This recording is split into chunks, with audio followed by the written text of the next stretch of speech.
Estimados, buen día. Eh, por favor, lo habitual, si alguno me confirma recepción del PDF y del audio, porfa. Gracias, espectacular. Les agradezco mucho. Vale, vamos a ir a dejarlo para el final, pero prefiero tomarme el tiempo que corresponda eh, para que leamos la tarea. Yo ya la publiqué, digamos, hace un rato, eventualmente alguno la leyó. El que no la haya leído, la vamos a revisar y a explicar ahora. Estoy grabando, así que va a quedar el video grabado para que tengan las explicaciones para los que le avisen a los que no hayan venido, digamos, por favor. Eh, el tema de reglamento y eso ya se los conocen de las dos tareas anteriores, no ha variado más que en términos de fechas. Esta tarea sigue siendo para 6 personas, avisen a tiempo si conservan sus grupos, hay plazos para hacer preguntas, los cuales están más extendidos, pero igual los últimos días previos a la tarea se van a cortar, ojo con eso, van a tener casi, digamos, todo el periodo, preguntas excepto los últimos 4 días.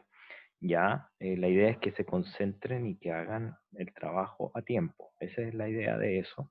Y lo otro tampoco es que haya argumentaciones justo para los que trabajan a última hora, que no es el caso de todos, sino que de muy poquitos, que, que no se escuden en el hecho de, digamos, de que, ay, no hubo preguntas.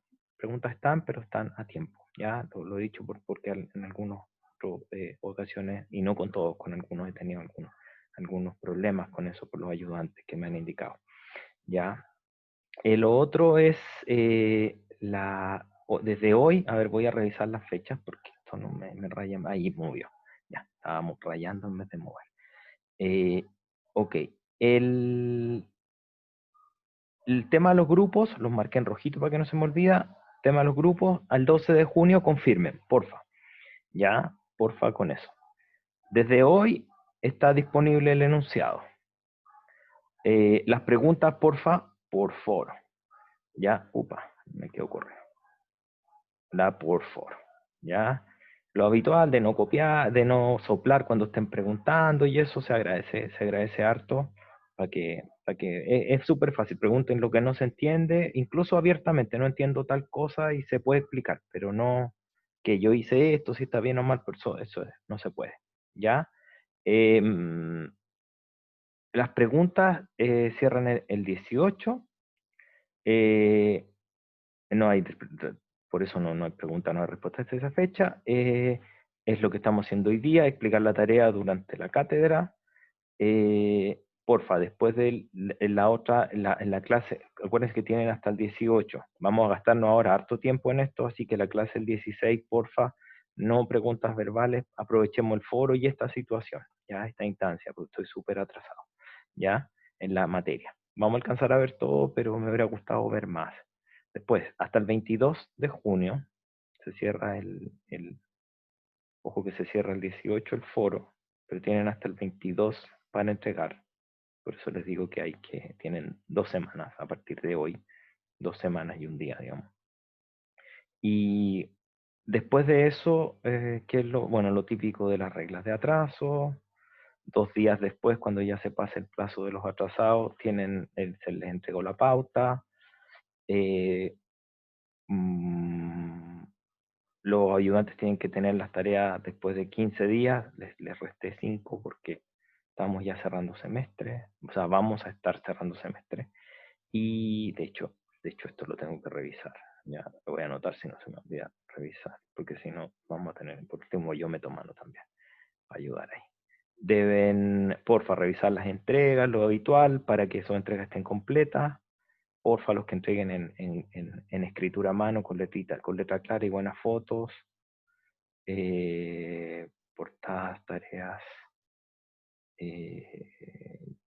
Ya ahí está el formato de los informes. Paolo les va a levantar un formato informe. Hay algunos que lo están haciendo con su propio formato que les está quedando súper lindo. También pueden usarlo. Algunos que lo han hecho en el látex le ha quedado espectacular. Así que no hay problemas con eso. Pero igual se les va a dar una pauta. En caso, ahí dice el tema de la letra clara. Porfa, el Excel es parte de la entrega. No se les olvide estaba dicho en la clase, en el anterior, y algunos no lo entregaron. Otro, debe venir con las ecuaciones, debe venir con el solver grabado, porque si no, ¿cómo podemos verificar? Un números pegados no son válidos, ¿ya? Así que, ojo, muchos lo hicieron bien, pero muchos otros no. Así que me parecía de obviedad que fuera así, pero se los recuerdo acá por escrito también, ¿ya? ¿Qué más? Porfa, explicar.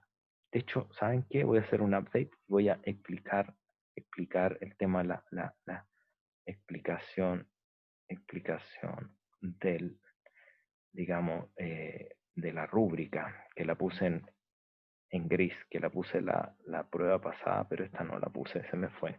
Yo lo anoto, lo voy a hacer después. Que es básicamente a qué se deben a cómo estaban a estar la distribución de puntaje. Obviamente no puedo decir qué tal cosa porque estaría diciendo la respuesta, pero a qué cosas tienen que ponerles énfasis. Después de eso, ahí están aceptados los que me habían pedido, los que me estaban pidiendo. Hay una pregunta, dice, ¿cómo será el examen? Agustín, porfa, en los anuncios del curso está indicado respecto de que no hay examen en este curso, ¿ya? Así que tengan ojo con eso. Lo he explicado, lo explico cortito, no hay problema, pero vean ahí que está escrito las reglas. Si ustedes tienen una nota superior a 4 entre las pruebas y los controles, aprueban. Si es que no, van a pasar a una etapa de examen. Si es que tuvieran esa etapa, el examen ya va a ser individual, no va a ser grupal. Y, y no descarto que dependiendo de la cantidad de personas que sea, ese examen sea digamos, vía Canvas o una entrevista, una interrogación conmigo, ¿ya? Así que eso solo para los que no superen la nota mínima, pero no, formalmente, por decirlo así, no, las evaluaciones son estas tareas, ¿ya? Eso, Agustín, está escrito igual, el detalle de los pesos relativos y todo. Después de eso, vamos con la lectura de la pregunta 1. Recuerden que les voy a subir el tema por decirlo así, la explicación de la rúbrica, porque la rúbrica propiamente tal es la distribución de puntajes, digamos. Pero les voy a decir a dónde van los énfasis acá. La pregunta 1 es una programación dinámica estocástica, y esa programación dinámica estocástica es un modelo, el modelo solamente, ¿ya? Hay otra pregunta de eso. No, queda una tarea más y esa tarea es una tarea más corta, un control. Esta tarea 3 equivale a tarea 1 era prueba 1, tarea 2 era control 1, tarea 3 es prueba 2 y tarea 4 sería el control 2. ¿Ya? Y esa tarea va a ser más cortita, va a ser de una semana, va a ser más chiquitita. También estamos hasta el segundo semestre y cuando tengamos la materia, que nos queda un poquito de materia por pasar. Después de eso, hay otra pregunta, no, eso, si hay falta otra, no hay problema. Ya, vamos con la explicación. Este es un problema de programación dinámica estocástica, se les va a pedir solo el modelo, la modelación general, la modelación como un problema secuencial de decisión en tiempo discreto, en su versión estocástica, y la modelación de la ecuación de Bellman. Eso es lo que se pide en esta pregunta. No hay números, ¿ya? No hay números, adelantándome a lo que pudieran preguntar después. ¿Ok? Entonces, a modelar. Se tiene una institución de asignación de crédito a pequeños productores agrícolas. INDAP, no puse el nombre, pero el proyecto INDAP se llama esto. Está al comienzo del año y tienen un presupuesto B por budget. Manejen todo en UF, ¿ya? Todo en UF para evitar andar actualizando por interés y por IPC, digamos, no, nada, o sea, UF, todo en UF. Préstamo en UF, devoluciones en UF, todo en UF. ¿Ya? Y que debe administrar bajo los lineamientos definidos para la institución, es decir, el objetivo de la institución. Insisto, es decir, la función objetivo de la institución. ¿Okay? Y esta lineamientos para esta institución es maximizar la cantidad de créditos totales que otorga una institución de crédito solidario, el FINDAP. Pero al mismo tiempo debe velar por la minimización del riesgo de esa asignación de crédito. ¿Ya? Son los dos objetivos al mismo tiempo. Entonces ya se empieza a vislumbrar, aunque lo digo más abajo en forma explícita, se empieza a vislumbrar que va a haber, tienen que tomar todos los créditos que asignan, que decidieron asignar, es una decisión, y suman. Pero adicionalmente va a haber un término que contrarreste, que contrarreste eso y va a tener relación con algún indicador de riesgo de la asignación de crédito. O sea, la suma, por decirlo así, pudiera ser de algún umbral de riesgo que ustedes decidieron asignar, debe ser lo más pequeño posible. Entre paréntesis, es la forma en que esto se hace. Esto es un modelo y todo, lo puse en forma docente para que fuera como de este curso de pregrado, pero esto yo lo he hecho tanto en papers como en consultorías, digamos, no, es así como funciona esta cuestión, ¿ya? Después de eso, la economía en cada periodo puede presentar escenarios discretos. Por ejemplo, si la economía está buena, el escenario más simple que pudieran imaginarse es que los escenarios E pertenecientes a E mayúscula sean E sea igual a B, M, bueno, malo. O sea, que la economía está buena o mala, por decirlo así. Pero déjenlo genérico, son E pertenecientes a E escenarios, que pudiera estar, está buena, está más o menos, no sé, da lo mismo. Hay un conjunto discreto de escenarios que ustedes los conocen y se llama E, ¿ok? Son EN escenarios. Y la probabilidad que ocurra que ocurra alguno de estos escenarios la conocen la probabilidad, ojo con esto que voy a decir aquí, conocen la probabilidad, pero no conocen cuál escenario va a ser. Repito, conocen la probabilidad, mas no conocen cuál es el escenario que va a suceder. Habiendo dicho eso, acabamos de definir cuál es aquel evento estocástico que ustedes conocen su distribución P, pero no saben cuál va a ser el outcome o el resultado. ¿Ya? ¿Cuál de entre los E outcome va a ser? Ahora, lo otro que deben de notar que está bien definida esa probabilidad. Es decir, que en cada periodo alguno de los escenarios va a ocurrir. ¿Ok? Alguno de los escenarios va a ocurrir. Y conocen esos P. Y están bien definidos. ¿Ya? Asuman que ese es un dato para ustedes. Y lo otro es que tienen que asumir que existe una base de clientes que son el universo conocido de personas que te pudieran pedir crédito. Por ejemplo, todos los RUT que tiene Chile. ¿Ya? Y supongan que ese conjunto de RUT ustedes lo conocen, de registro civil, digamos. Y lo otro es que a ese conjunto lo conocido, y lo otro que también tienen que asumir conocido es el conjunto de periodos con el que van a trabajar. ¿Ya? Supongan que van a analizar, eh, un... De hecho, ¿saben qué? Explícitamente esto es un año, lo dice ahí, arriba dice que es un año, pero supongo que 1 T genérico, pero es para desde 1 hasta 12, ¿ok? Ahora, es irrelevante para la pregunta en gran medida porque es un modelo, así que no hay que meter números, ¿ya?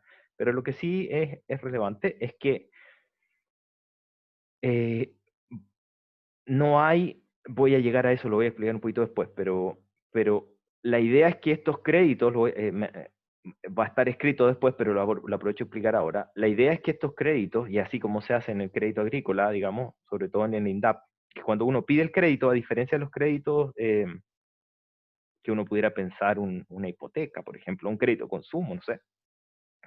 Uno cuando pide el crédito, uno al siguiente mes o 2 o 3 meses después empieza a pagar regularmente una cuota, ¿cierto? En estos créditos no es así. En estos créditos, como son justamente para la producción agrícola, que generalmente tiene una estacionalidad de un año, cuando uno da el crédito, uno se espera 12 meses y recién te llega la primera cuota y a veces en una sola cuota te lo pagan de una sola vez, ¿ya? Eso es habitual en este tipo de crédito y vamos a asumir exactamente lo mismo. Es decir, lo que estoy diciendo con esto, con esa explicación, es que ustedes no van a recibir platas de los créditos que otorgaron durante este año de análisis, sino que las va a recibir el que haga el análisis del año que viene, ¿ya? Sin embargo, sí van a estar recibiendo algunos pagos que vienen desde el año anterior, pero ustedes no los controlan, sino que es un parámetro para ustedes, ¿ya? O sea, no los controlan, pero los conocen y vamos a asumir por simplicidad, porque en realidad no es así, vamos a asumir por simplicidad que esas platas que les llegan de pagos de otros años, mes a mes, son, digamos, conocidas, un parámetro, ¿ya? Lo explico más abajo, pero sigamos leyendo. Al inicio de cada mes, la gerencia de crédito que usted dirige, supongamos, debe decidir, subrayado porque es una decisión, variable de decisión, para ser más explícito todavía, cuál es el umbral de riesgo a aplicar durante ese mes. ¿Ok? ¿Qué es lo que es un umbral de riesgo? Un umbral de riesgo es un valor continuo positivo y menor que 1. Simplemente es una definición, ¿ya? Se define así. ¿Por qué se ocupa así? ¿Qué es lo que se hace? Lo habitual que se hace es que se define un indicador, y este indicador, entre paréntesis, una suerte de DICOM agrario, por decirlo así, que existen estas cuestiones, no se imaginen que no existen, existen en todo el mundo, de DICOM para todo. Lo que te hace es asignar un score. De hecho, esto se llama credit scoring en la práctica, para los que se vayan por finanzas, digamos.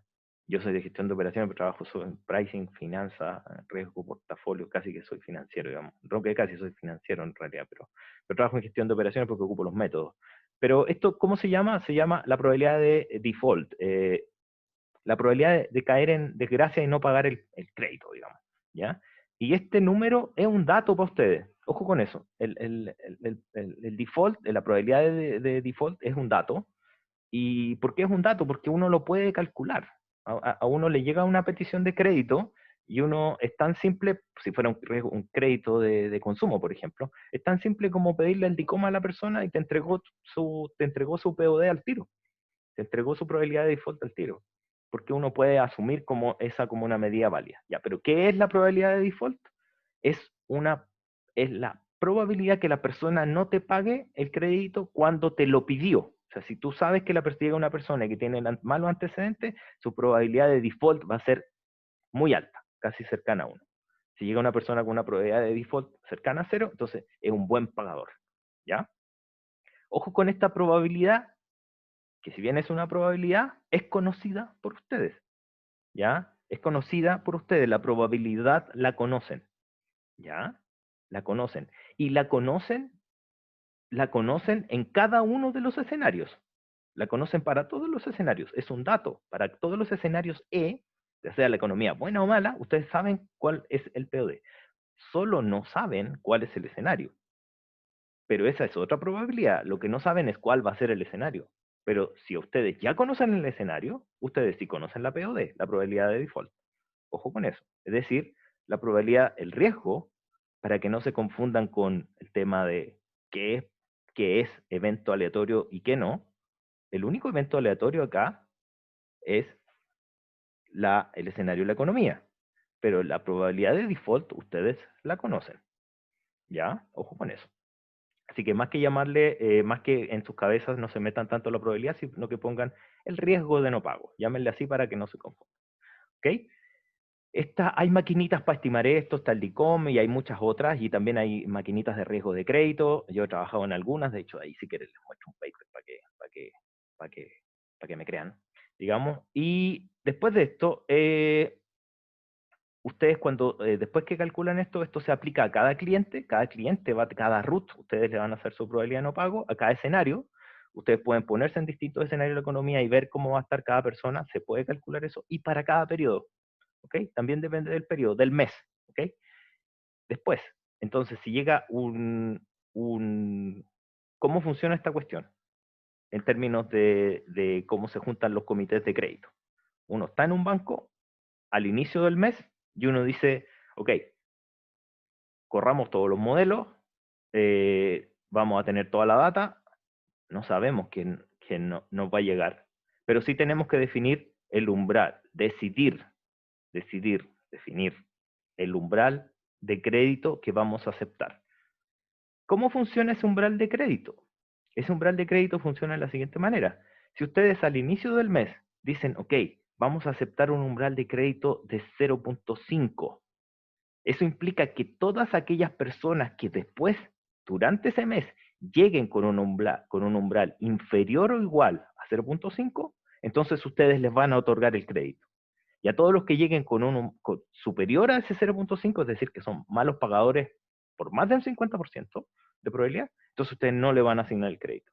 Pero eso, es decir, ustedes no pueden discriminar persona a persona. Lo único que ustedes pueden definir es el umbral del crédito. ¿Ya? Y con ese umbral definen después si lo otorgan o no. ¿Ya? Esa es la forma, y de hecho es la forma en la que funcionan efectivamente las entidades de crédito. ¿Ya? Entonces, es un indicador fundamental este POD para que definan sus variables de decisión. Después de eso, es un parámetro fundamental. La cantidad de nueces que pide cada cliente también es mentira lo que estoy diciendo acá, esto sí que no funciona así. Son un conjunto de parámetros conocidos que dependen del escenario económico, ¿ya?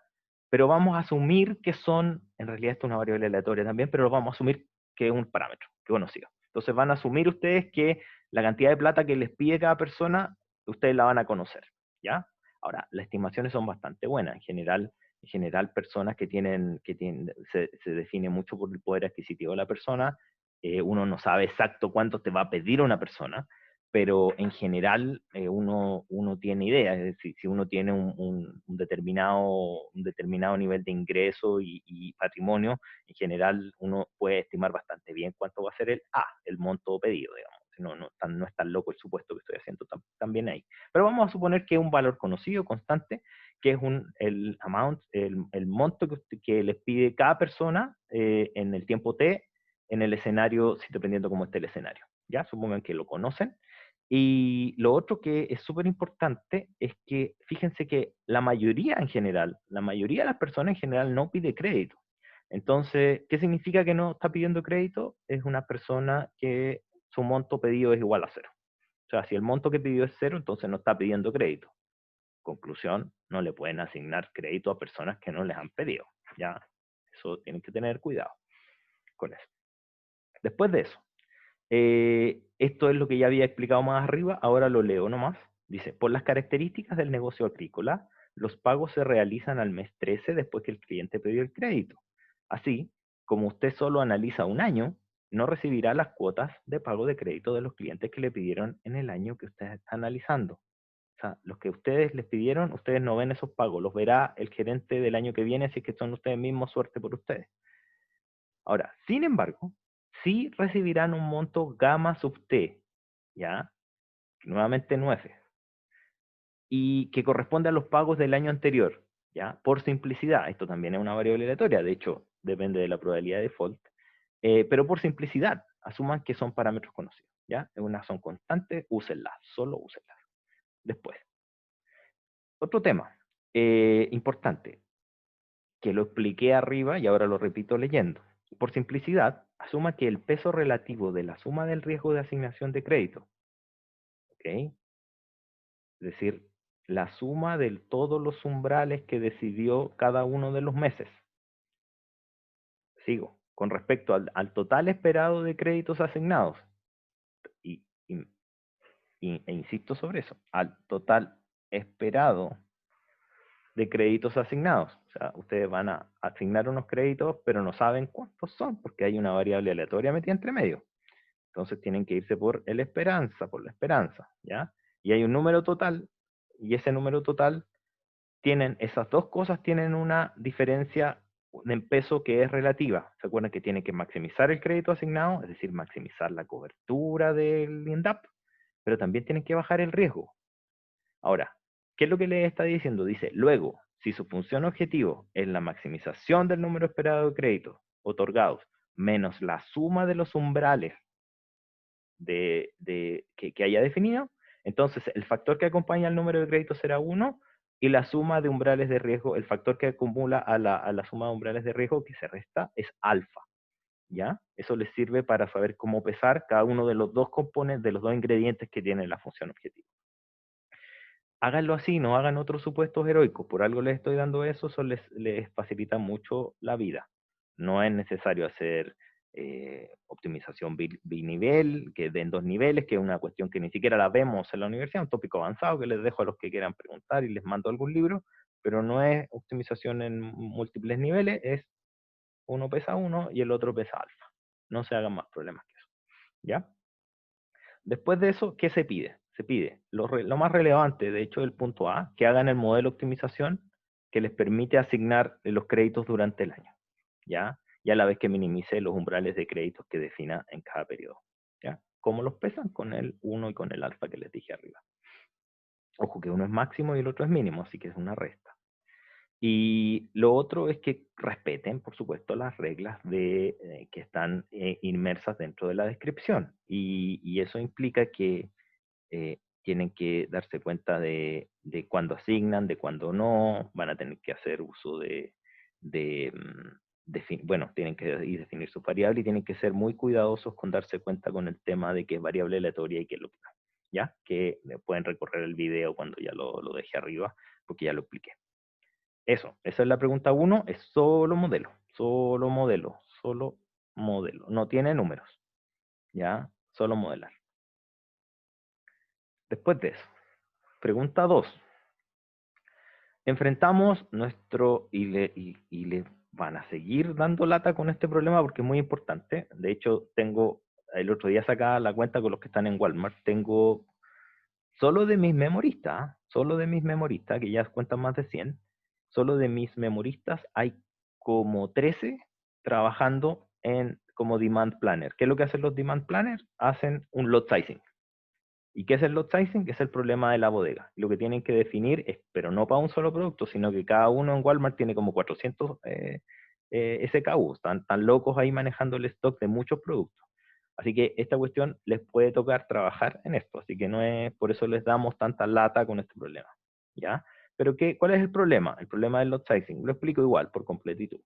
Es el manejo de una bodega. ¿Qué significa manejo? Tienen un periodo de tiempo, deben decidir en cada periodo cuánto pedir a una fábrica que les va a traer a su bodega, deben definir cuánto van a dejar en la bodega al final de cada periodo, deben satisfacer las demandas, deben respetar la capacidad máxima de lo que pueden pedir a la fábrica y tampoco pueden sobrepasar la capacidad de la que se puede quedar en la bodega al final del periodo. Obviamente hay que abastecer toda la demanda. Digo, no es tan obvio porque hay problemas que no, pero en este problema sí. La idea es que resuelvan este problema con programación dinámica, estrictamente con programación dinámica, ¿ya? Por favor, no otros métodos, no pegado por valor, con programación dinámica vimos un ejemplo muy similar en la clase y está colgado de hecho en Canvas, ¿ya? Pero la idea es que lo apliquen ustedes sobre esta situación.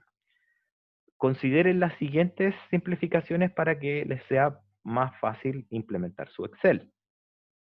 La fábrica solo se puede pedir en múltiplos de 50 pallets. Las unidades y las cantidades dependen de cada grupo, pero siempre asuman esto, que en cantidades de 50 pallets. Y también tienen que ver la capacidad máxima que tiene su grupo. Lo otro, deben respetar la capacidad máxima de la bodega. Esto ya les define los límites entre que van a tener sus tablas, ¿ya? Pero también la granularidad o la cantidad de ítems que va a tener la tabla, ríjanlo por la cantidad de 50 pallets, ¿ok? Noten también que la demanda está en múltiplos de 50, así que con eso pueden construir bien sus tablas. Después de eso, conocen la cantidad de stock que tienen en bodega inicial. El stock cero lo conocen.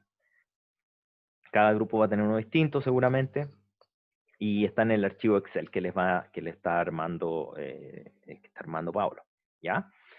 Después de eso, para el set de datos que se les entregará, deben, porfa, modelar la situación aludida, debe incluir la explicación, formulación matemática, las explicaciones, con variables de decisión, dominio, función, objetivo, restricciones. Tienen poquitos puntos los primeros 3 porque es básicamente la clase, pero creo que lo escriban y expliquen con sus palabras.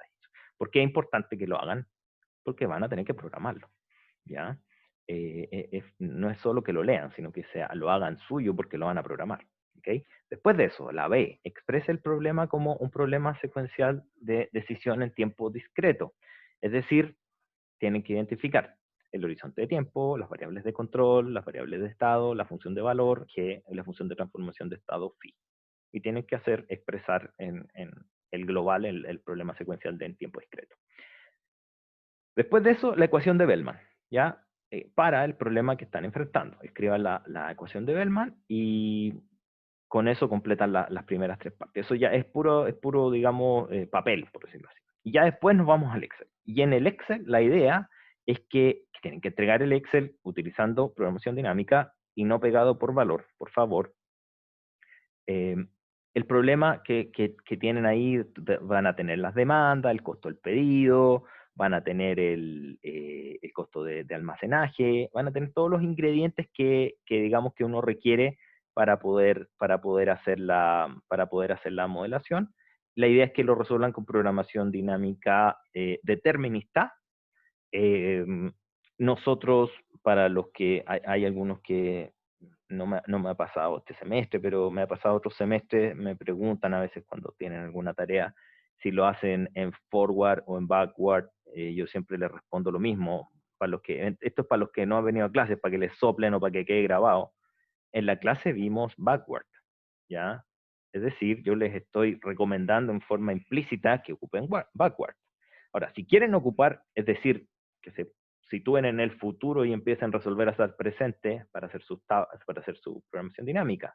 Si lo quieren hacer forward, se puede, pero yo no lo vi en clases y van a tener que empezar a leer desde libros y de recursos en Internet. No hay problema, el resultado es el mismo, debe ser el mismo, pero les recomiendo hacer backward como lo hicimos en clase, ¿ya? Es una, facilítense la vida para que,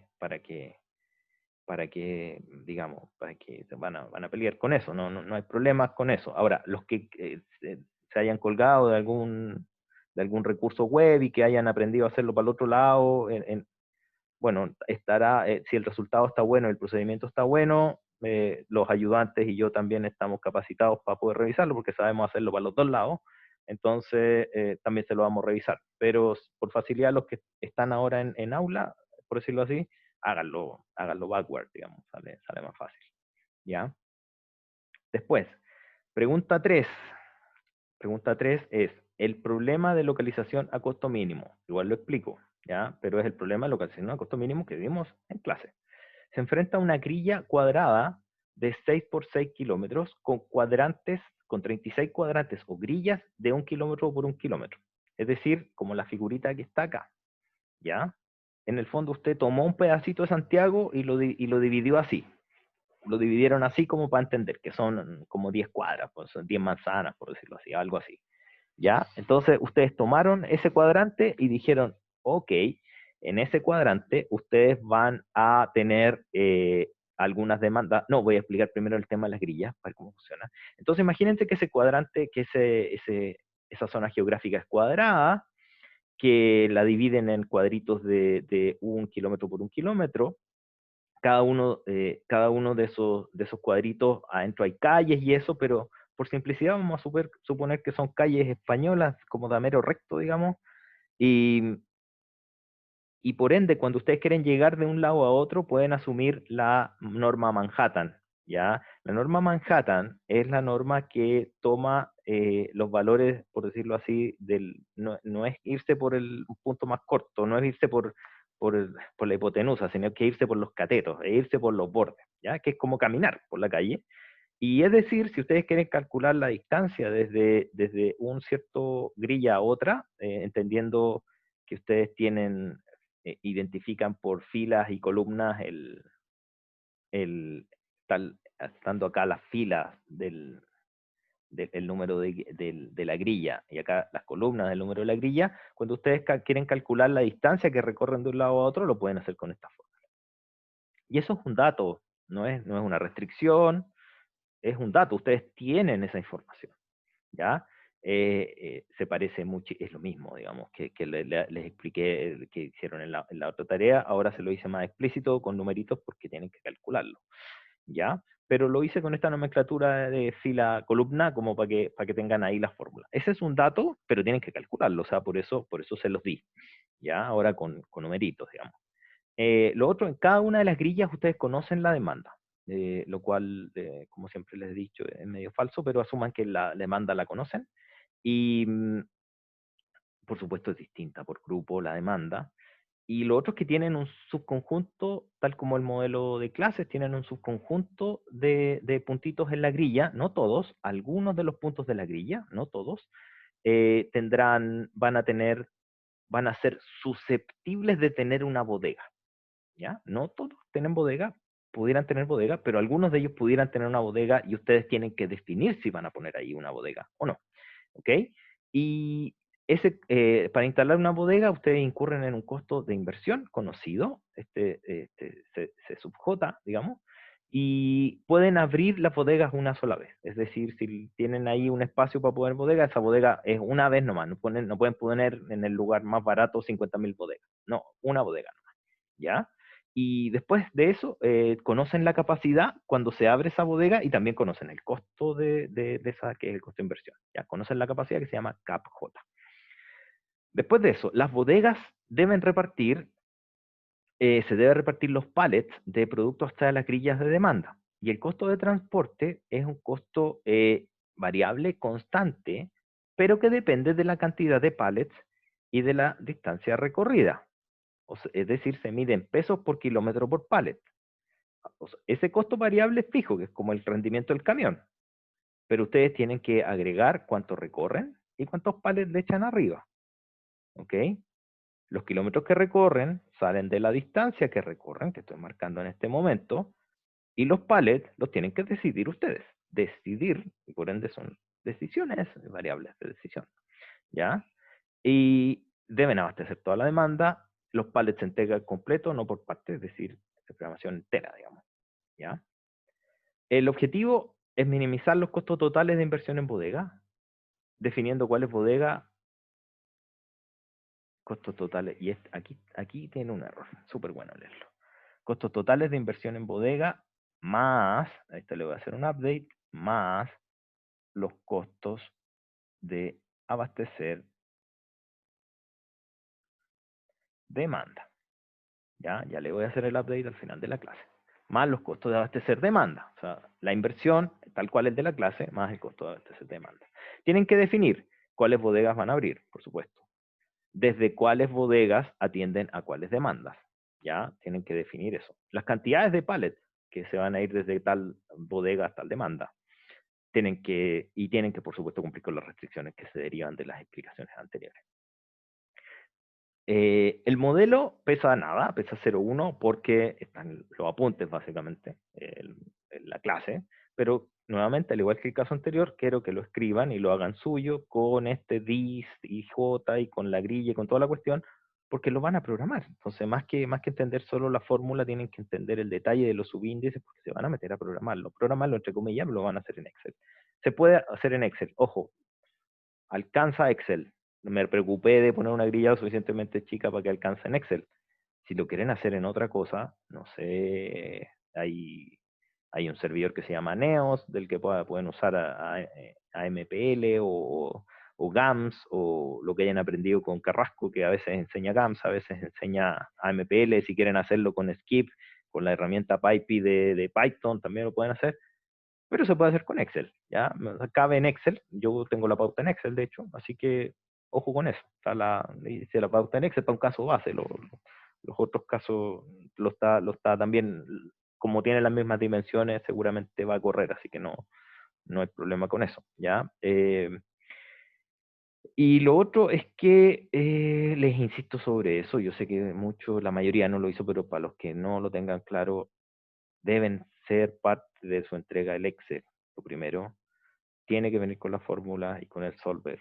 ¿Okay? Los pegados por valor no tienen ningún valor para nosotros, ¿ya? No tienen ningún valor académico. Tienen que venir con las ecuaciones y notas explicativas de lo que estén haciendo, ¿ya? Lo otro que se va a ver, va a ser súper bien visto, háganlo, porfa, se puede hacer con las herramientas de Excel también. Expongan gráficamente cuál es la zona en la grilla que tiende cada bodega. Pinten con colorcitos ahí las variables y las zonas que atiende. Es fácil hacerlo y eso les permite ver gráficamente cómo están haciendo la pega cuando le echan una miradita a sus números. ¿Ya? Eso es la tarea. les voy a, después de esta lectura, voy a subir un pequeño update con que voy a hacer dos cosas. Voy a hacer esta aclaración, que hay que agregar los costos de abastecer demanda en la pregunta 3. A todas las preguntas les voy a hacer un poquito más explícito arriba, con esa nota en gris que les puse en la tarea anterior, indicándoles digamos, la rúbrica, que es esto que les puse acá. ¿Ya? No se les pasen las fechas, tienen 2 semanas, casi completo el espacio con preguntas, el foro del espacio para las preguntas, no sobren cuando estén preguntando.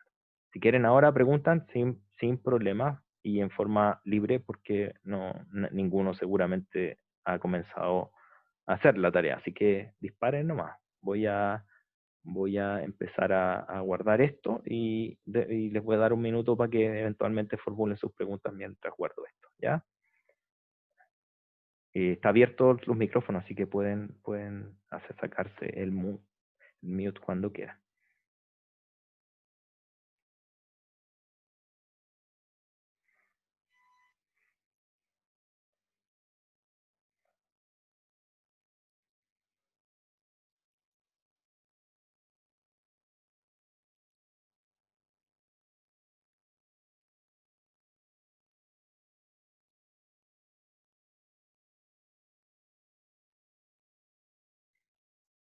¿No hay pregunta? ¿Serio? ¿No, de la tarea? Profesor, Sí, pregunten nomás. una preguntita, pero en Sí, realidad no tiene mucho que ver con la tarea. ¿Hay alguna posibilidad de que el foro, en vez de cerrarse la próxima semana, se cierre más cercano a la fecha de entrega? Lo que pasa es que está cercano a muchas la fecha veces de con mi entrega. grupo Ojo, mira bien la sí, fecha. Está cercano, está 3 días antes. Los últimos 3 días nomás. No pasa ya, nada. Sí, míralo, genial. son 2 semanas, se entrega el 20 y algo y se cierra el 18. Estamos Ya, es adelante, que sí. pensé es que como me quedé con la idea de las tareas anteriores. Se cierra una semana antes en general las tareas anteriores. Ahora se cierra 3 días, 4 días, 3 días antes. ¿Ya? Echar una miradita a eso. Está Ya, corrido. genial, ¿Ya? No, gracias. no hay problema.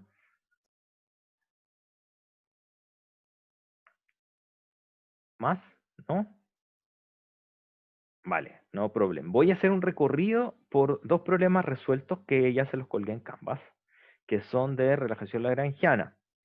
Esta técnica, acuérdense que es una técnica que permite relajar, para la redundancia, porque está en el nombre, relajar restricciones que pudieran ser difíciles, de modo que uno penalice en la función objetivo el hecho de no cumplir esa restricción o no cumplirla en forma, eh, digamos, por poquito, dejarla de cumplir por poquito. Si la dejo de cumplir por mucho, en realidad el problema tiene una solución objetivo muy mala y no me gusta eso, pero la dejo de cumplir por poquito. ¿Y cuál es la idea de esta técnica? Es que encuentras buenas soluciones que son casi enteras, no son totalmente enteras, pero son muy buenas soluciones cercanas al óptimo entero. Es una alternativa súper implementable para problemas grandes de programación enteras, alternativa al branch and bound, ¿ya? Porque, se los digo, porque el branch and bound funciona muy lento cuando uno tiene que resolver instancias masivas y ni siquiera con muchos, ¿ah? A veces con unos pocos cientos de variables, branch and bound ya empieza a tener problemas. Entonces, a veces son problemas estratégicos, siempre tengo no siempre, pero a veces tengo esta discusión, lo cual es bueno con alumnos, y la discusión es la siguiente: pero profesor, si el problema es estratégico, no sé, extracción y planificación minera, ¿por qué yo quiero que la cuestión corra rápido si lo voy a correr después necesito correrlo para 5 años, lo puedo dejar corriendo que se demore meses?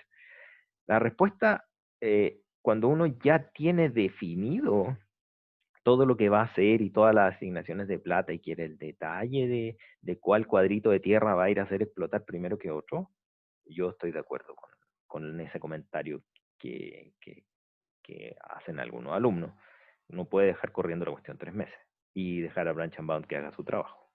El problema es que cuando uno está peleando por la plata, la gerencia está peleando por presupuesto, la consultora está peleando por ganarse el proyecto con respecto a otras consultoras, hay que entregar el reporte el día X a tal hora, y si te pasaste, te pasaste. Y no entregaste y no participaste y te quedaste abajo de la mesa. Así son las reglas en el mundo. Uno se pasó y se pasó, y no hay vuelta atrás. ¿Ya? Entonces, para llegar en esas fechas cortas, no puedo, oiga, espéreme, porque todavía está corriendo mi programa y no puedo. O a la reunión de la tarde con tu jefe, y tu jefe quiere ver los resultados y quieren ir a pedir plata. No, pero es que espérate porque está corriendo, eso no vale. ¿Ya? Eso no vale, y por ende hay que correr métodos aproximados. Una alternativa es relajación lagrangiana, que a pesar de ser aproximado, no cae dentro de la categoría de heurístico, que es un método exacto igualmente. Lo que se resuelve es, digamos, tiene siempre el mismo resultado, por decirlo así. Y sabemos que ese resultado va a estar por debajo del óptimo, pero en realidad va a ser mejor la función objetivo, pero no va a ser en el fondo entera la solución, pero va a ser una muy buena solución, ¿ya? Y la otra alternativa son métodos heurísticos. Vamos con relajación lagrangiana, con un ejemplo, ¿ya? Se los voy a casi leerlo, pero resaltando las complejidades y dónde están las partes relevantes de esta metodología. Ya lo dije en la clase pasada, igual está en el video, pero quiero repasarlo con un par de ejemplos, digamos. El segundo casi se los voy a dejar de tarea y casi como material para que lo hagan ustedes. Pero vamos con esto. Supongo que tienen una empresa de distribución de un único producto, similar a lo que estamos viendo ahora, que tienen la tarea y que tienen N bodegas. Y tienen J puntos a los cuales despachar el producto. ¿Ya? Son N bodegas, J puntos de despacho. ¿Y qué información manejan? La cantidad de cajas, todas las cajas son iguales, son pallets, digamos, que tiene cada bodega, la conocen, este se parece al problema de transporte, digamos, digamos, y se llaman ASUI. La cantidad de la demanda se llama D sub J y está en el otro lado de la demanda. Si no se acuerdan del problema de transporte, era este bicho del A1 al AN, ahí están las bodegas, y después podían ir a toda esa raya está además. Y después podían ir a todas las demandas, y aquí estaba el D1 hasta el DM. ¿Ok? Ese era el problema de transporte. Muy en una nube porque no expliqué nada, pero espero que con el grafo se hayan acordado. Si no está en el capítulo, está en el capítulo correspondiente de redes, el primer problema que vimos en el capítulo de redes. ¿Ya? ¿Y qué se le pide al problema? Que la oferta sea mayor que la demanda, sino para que sea factible. Y lo otro es que el precio de venta del producto que viene de una bodega lo conocen. Este es un poquito distinto porque en el otro se minimizan costos. Eh, y acá pueden vender. El costo de transportar entre la bodega lo conocen. Este sí es el costo habitual. Y lo otro es que tienen que cumplir con las siguientes características. Desde cada bodega no se puede enviar más cajas de los que hay. O sea, no puedo superar A. Desde cada punto de despacho se debe recibir la cantidad de cajas que se requieren, no más que eso. Y es necesario ahora que sea de igualdad porque hay un precio de venta. Y ojo con la igualdad, digamos. Y después hay un presupuesto máximo que ustedes lo conocen y que no se puede, que no puede ser superado, ¿ya? Ok, entonces esto no es que necesariamente un presupuesto muy bajo pudiera llevar a un punto infactible, eso es verdad, pero hay combinaciones que permiten que uno, por ejemplo, como hay precio, uno privilegie una configuración sobre otra de envío digamos, para respetar el presupuesto, ¿ya? Así que es válido en cierto rango, pero supongamos que ese rango, como no estamos haciendo lo numérico, sino que un modelo, que ese rango se está cumpliendo. Pidamos que se pide, digamos, la parte A, formular un problema de programación lineal que permita definir las cantidades de producto a enviar, que es el problema de transporte modificado, de modo de maximizar la utilidad. El problema de transporte era con minimizar costos, este es maximizar utilidades, es igual las restricciones, pero la función objetiva es un poquito distinta. Y lo otro es que formulen qué significa formular, variables, dominio, función objetivo, restricciones explicadas. Después de eso, plantear la relajación lagrangiana, y el esquema acá el habitual es el siguiente. Uno, cuando va a plantear una relajación lagrangiana, uno tiene un cierto modelo y lo que hace uno es, ya operativamente, enumera todas las restricciones y dice, voy a plantear, la primera relajación lagrangiana es relajando la primera, la segunda, relajando la segunda, etcétera, hasta relajarlas todas, y después, la que sigue, la relajación lagrangiana que sigue, es relajar la primera y la segunda y no la tercera, relajar la primera y la tercera y no la segunda, etcétera. Se hacen todas las combinaciones posibles, pero se hacen a mano, no hay que programar nada todavía. Y luego que uno las hace a mano, puede definir con sus conocimientos de álgebra y de programación matemática y de cálculo, uno puede definir a punta solo de eso, sin ningún computador de por medio, solo con lápiz, uno puede definir cuál es la mejor. Y luego que ya la definió en papel, cuál es la mejor, uno se lanza al computador, al Excel incluso, a solucionar esta cuestión. ¿Ya? Entonces, la habilidad que estamos desarrollando acá es que sepan, ok, me llegó este problema, voy de nuevo con la planificación minera que es tan fregada, que es tan difícil. Llegó el problema, están en Antofagasta Minerals, llegó el problema, planificación minera, úpale, tengo que entregarlo mañana a la tarde en la reunión de planificación. No puedo hacer, chambán, estoy frito, ya, ¿qué hago? Relajación lagrangiana. Ah, ya, relajación lagrangiana, pero ¿cuál de todas? Si tengo 1000 restricciones, ¿cuál de todas? Ah, bueno, agarro un lápiz, me siento, me voy a tomar un café, 1 o media hora, depende de qué tan grande el problema, porque como el modelo es más chico, pues es más grande cuando son los números, pero modelo chico, ah, ya, analizo, esta es la mejor relajación, vamos a entender qué es una mejor relajación, ya lo dijimos en la clase, pero la mejor relajación es la que está más cercana a ser entera, ¿ya? Eso es una buena relajación. Y una relajación que está más cercana a ser entera tiene una peor función objetivo, así que no se confundan con eso, ¿ya? Lo repito nuevamente por cuarta vez ahora, 3 veces en la otra clase. De nuevo, una mejor relajación lagrangiana se define como mejor por estar más cerca de ser entera, ¿ya? Sin embargo, su función objetivo es la que está más cerca de la entera y por ende es peor en términos de función objetivo. Entonces, entiéndase mejor, ese adjetivo calificativo de mejor, cuando está más cerca a ser entero, ¿ya? Después de eso, lo que se está dando en este punteo que está acá es la combinatoria de relajaciones que les estoy pidiendo. Es decir, que están hechas, digamos, que es plantear la relajación, lo estoy planteando como si fuera tarea, pero no, está la pauta acá, ¿ya? La relajación lagrangiana asociada a relajar solo la primera, la restricción 1, esa es la B. Después, eh, tienen que verificar el signo de los multiplicadores y todo. La C, plantear en forma conjunta, relajar la 1 y la 2. Entonces, la primera relajan 1, en la segunda, en la C relajan 1 y 2. En la D relajamos solo 3. Y en la 4, con base a todas estas que hicimos, designamos cuál es la mejor y por qué. ¿Ya? Eh, Vamos ahora con el modelo. La formulación del modelo es la siguiente. Ahí voy a aceptar al que me escribió el amigo que está esperando.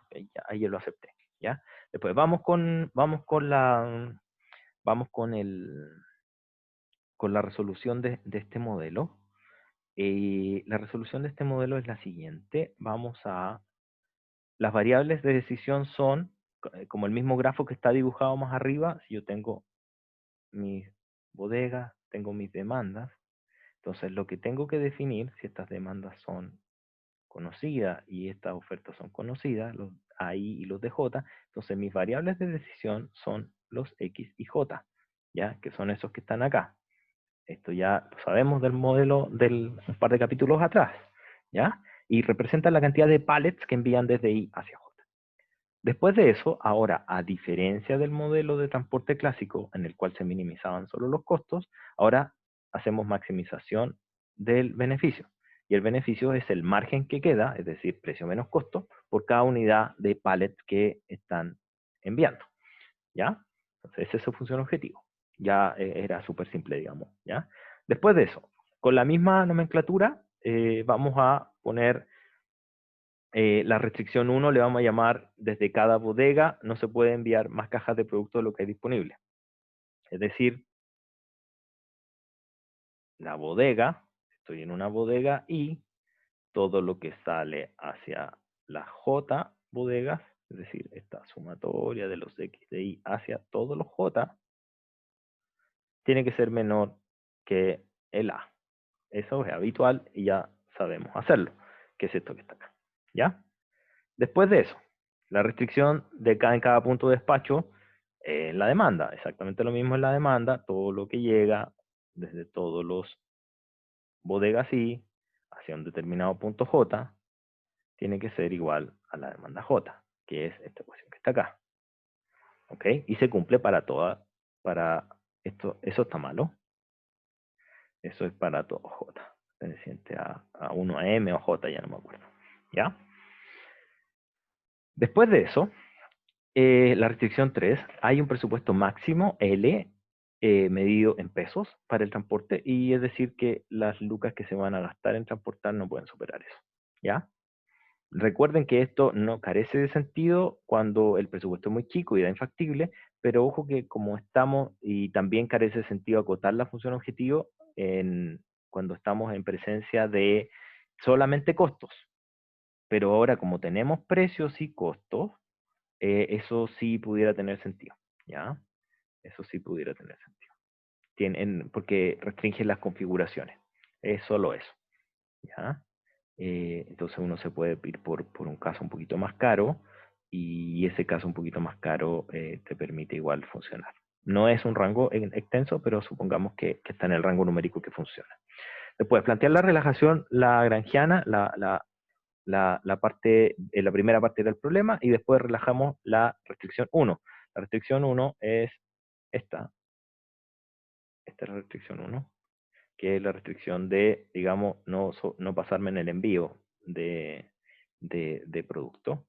Y la relajación como tal, lo que hace es, toma la función objetivo, ¿ya? Que suelo hacer para después cuando uno está escribiendo y uno le pone el Z del problema IP, uno suele escribirlo así, Z del problema entero, como ya para no estar escribiendo a cada rato la sumatoria, de la sumatoria, de la sumatoria.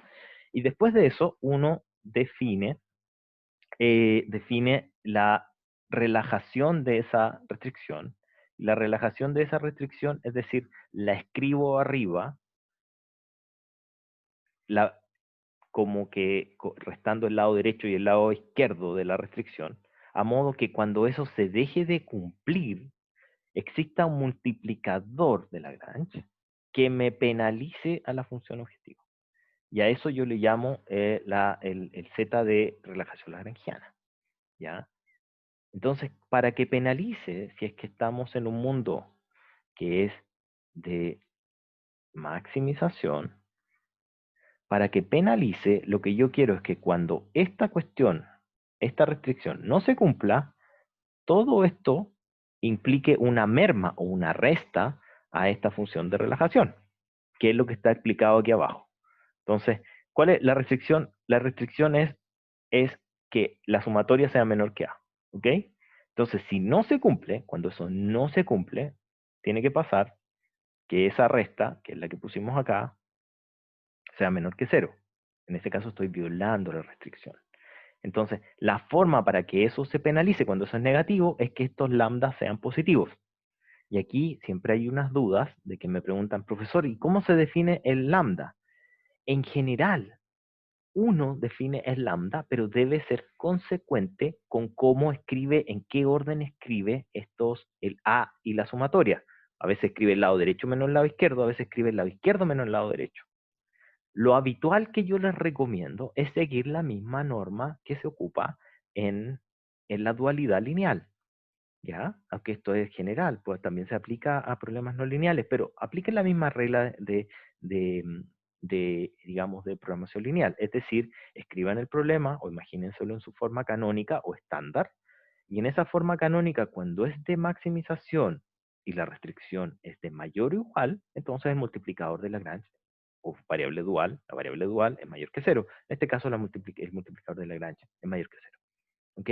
Tienen la misma, porque son lo mismo, el multiplicador de Lagrange y la variable dual son lo mismo, matemáticamente son iguales, no lo hemos visto, no vamos a ver la demostración, que se demora como un semestre en demostrar esa cuestión o no, pero son las mismas, ¿ya? Y entonces la idea es que esta relajación lagrangiana ya hicimos, digamos, este proceso que es relajar, y ahora lo interesante es ver el dominio. ¿Cuál es el dominio que quedó sin relajar?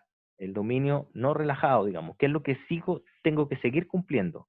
Lo que tengo que seguir cumpliendo es que, primero, tengo que abastecer la demanda, y lo otro es que tengo que, digamos, cumplir con el presupuesto. ¿Ya? Son dos, tengo que es un y, tengo que cumplir esta y esta. ¿Ya? Entonces, ese es el primer dominio que estoy relajando. Lo identifiqué. Es tan simple, simple como plantearlo. La parte C dice que tengo que hacer la relajación de la primera y la segunda restricción juntas. Es decir, la primera restricción es esta que está aquí, que ya hicimos la pega, y la segunda restricción es esta, ¿ya? Que es una restricción de igualdad en la cual estoy abasteciendo la demanda. La primera parte ya la hicimos, así que bien, estoy abasteciendo, digamos, estoy cumpliendo con no sobrepasarme de lo que tiene la fábrica, perfecto, o la bodega, digamos, en stock, y estoy cumpliendo. Ya está hecha esa parte. Pero además tengo que relajar la segunda. Entonces puedo utilizar, de hecho, la misma lambda para la primera, esto que está acá, y esa parte ya la tengo hecha, pero además relajo la segunda. Y la relajación de la segunda, hago exactamente el mismo procedimiento, en vez de ser A menos X, estoy haciendo D menos los segmentos sobre los X, ahora sobre los Y, no sobre la sumatoria sobre J, sino que la sumatoria sobre los Y, tal como está en la restricción.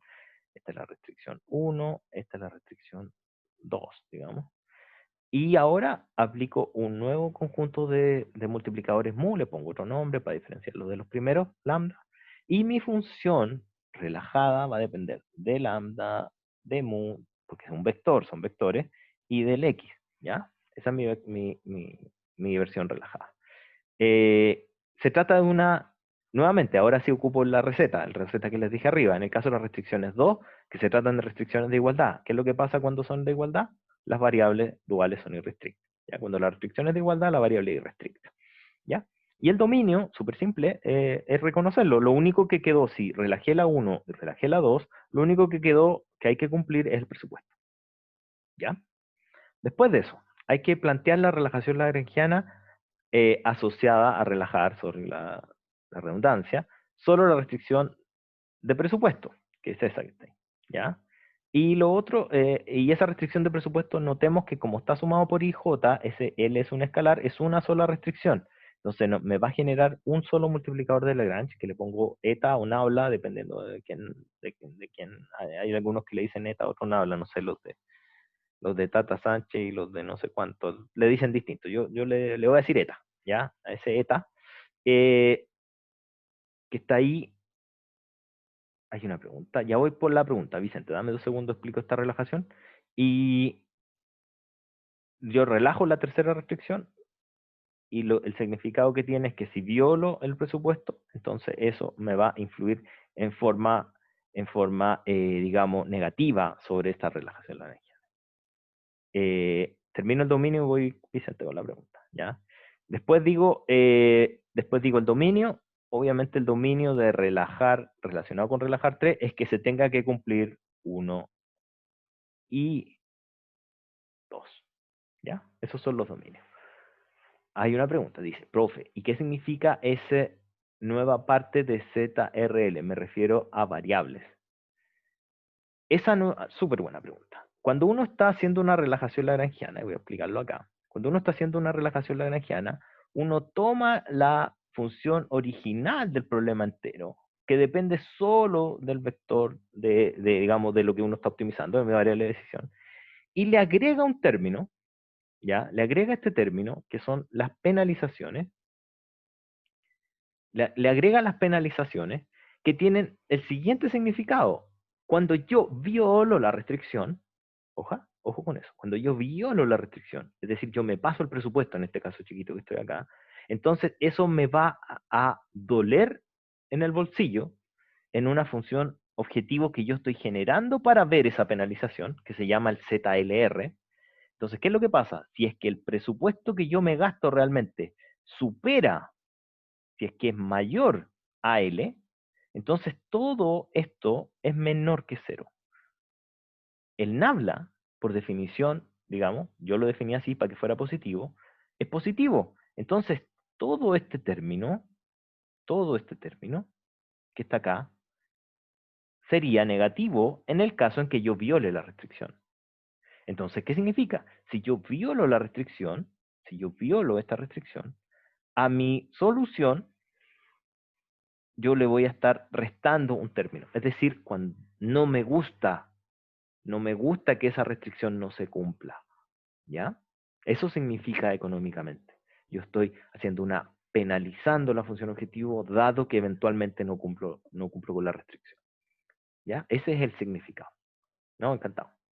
Gracias por la pregunta, de hecho, a ti.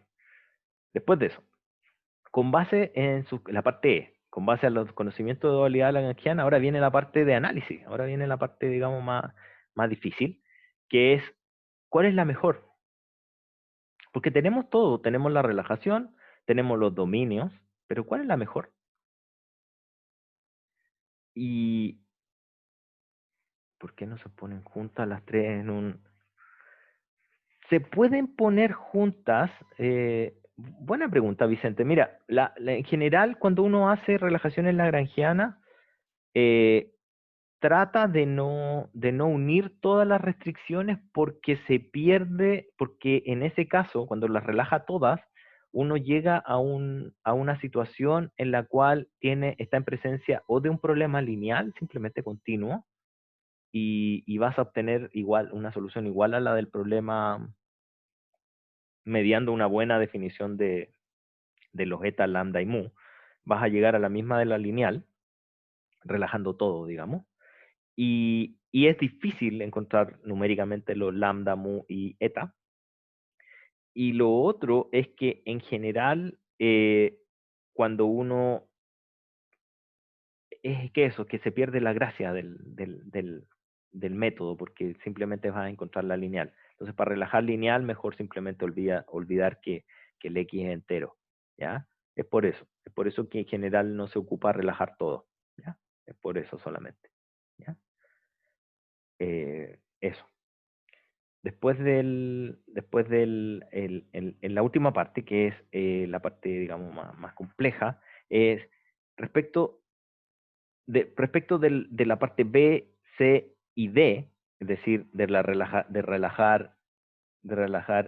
la, relajar el, relajar la restricción 1, relajar la restricción 1 y 2, solo que quede la 3, porque esta es la 2 y esta es la 3. Estos son los dominios, digamos, los dominios, ¿ya? Aquí indico lo que relajo y aquí está aquí está lo que no se relajó. Entonces, si acá relajé la 1 y la 2, entonces la que queda por cumplir es la 3. Si acá relajé la 3, entonces lo que queda por cumplir es la 1 y la 2. ¿Ya? Entonces, esos son los dominios. Ahí está el sumario de los dominios. Ahí está la explicación de por qué estoy hablando de dominio, dónde es que relajo y digamos, el detalle de esta cuestión. Y el punto es que me encuentro con la siguiente pregunta, que es, ¿cuál es mejor? ¿Por qué uno es mejor que el otro? Y, y la respuesta es la siguiente. Hay un dominio, y acá vamos a ir analizando lo siguiente. Fíjense que el dominio, este dominio que está acá, el Q supra 3i, contiene dos restricciones, ¿ya? Y estas dos restricciones que están acá, por si no les parecen conocidas, yo se las recuerdo, esas dos restricciones son las restricciones del problema de transporte. Entonces, estas dos restricciones, por ser del modelo de transporte, tienen una propiedad. No les voy a hacer la adivinanza porque está escrito ahí abajo, pero debería estar escrito ahí abajo, ¿verdad? Ah, sí, es que está escrito. Tiene la propiedad, y esa propiedad se llama la propiedad de la integralidad. ¿Qué significa la propiedad de la integralidad? La propiedad de la integralidad significa que si ustedes tienen un dominio y ustedes tratan, voy a dejarlo con otro color, si ustedes dibujan la envoltura convexa de ese dominio, esto es sin propiedad de la integralidad. Con propiedad de la integralidad, lo que pasa es lo siguiente. Ustedes tienen el dominio y esa línea verde es igual. La parte entera es igual a la parte continua. Es decir, cuando yo les digo en clase, cuando estoy en persona, esto es como un queso que yo le saco la cáscara. Cuando no tiene cáscara el queso, esa cuestión es el mismo, el mismo dominio. Entonces, estas restricciones en realidad son súper fáciles y tienen la propiedad de la integralidad. Y ya vemos, si yo, por ejemplo, si tenemos el gradiente para arriba, y si aquí está el gradiente de la función objetivo va para arriba, y este fuera la función, este fuera la solución, digamos, si esta fuera la solución, esta fuera la solución, este es el z del lineal y este es el z del IP, adivinen qué es lo que pasa acá. Cuando ese punto es el mismo, la relajación lineal es igual a la entera. Y por ende, acá en realidad lo que está pasando es que se pierde un poco la gracia de la relajación lagrangiana. ¿Ya? Entonces, ¿qué es lo que pasa acá? Que la relajación de la variable, de la restricción 3 del presupuesto, te lleva a que uno obtiene el mismo resultado que la relajación lineal, que es lo que está ahí. ¿Ya? Es esto que está aquí. Y eso es porque el dominio Q tiene igual envoltura convexa que esto. Esto que está aquí significa Q3 es igual al conf de Q3. ¿Ya? El verde igual al rojo. Entonces, por eso que el resultado del dual lagrangiano, esos dos están en el mismo punto. ¿Ya? Después de eso, después tenemos que ver qué es lo que pasa con las otras dos restricciones. Fíjense lo siguiente, fíjense que esta restricción está ahí. Y este dominio incluye esta y esta. Es decir, ¿cuál dominio es más grande? Lo que yo tendería a pensar es que si este es el dominio Q2, que incluye esta restricción, el Q1 es más restrictivo, porque además incluye esta. Esto se cumple sí o sí, pero además se cumple esa. Entonces el Q1 va a estar aquí adentro. ¿Ya? Si es que eso se cumple, si es que eso se cumple, que es lo que está acá, es lo que estoy explicando acá en esta segunda parte, si es que el Q1 es más chiquito, recuerden el dibujito que hice, hice Q2, hice Q1. Si es que Q1 está contenido dentro de Q2, por álgebra simple, acuérdense de lo siguiente. Por ejemplo, si el gradiente va para allá, el óptimo de S va a estar ahí y el óptimo de S va a estar ahí. Y por ende, la relajación en lagrangiana dentro de esos dominios va a ser más chiquito el LD, el del 1 que el del 2, que es este contra este contra este, en la escala del gradiente de crecimiento. Entonces eso yo lo puedo saber de primera mano. Pero ¿qué es lo que se me armó con estas dos, digamos, conclusiones? Es que como estamos en un caso de maximización, yo lo que sí sé es esto. Esta es una máxima universal que viene digamos, de la materia de relajación lagrangiana. El IP, acuérdense del monito,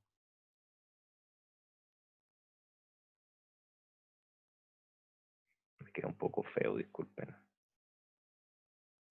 Pero si esta es la restricción A1, esta es la restricción de la 2, si aquí está el entero, aquí está la relajación lagrangiana.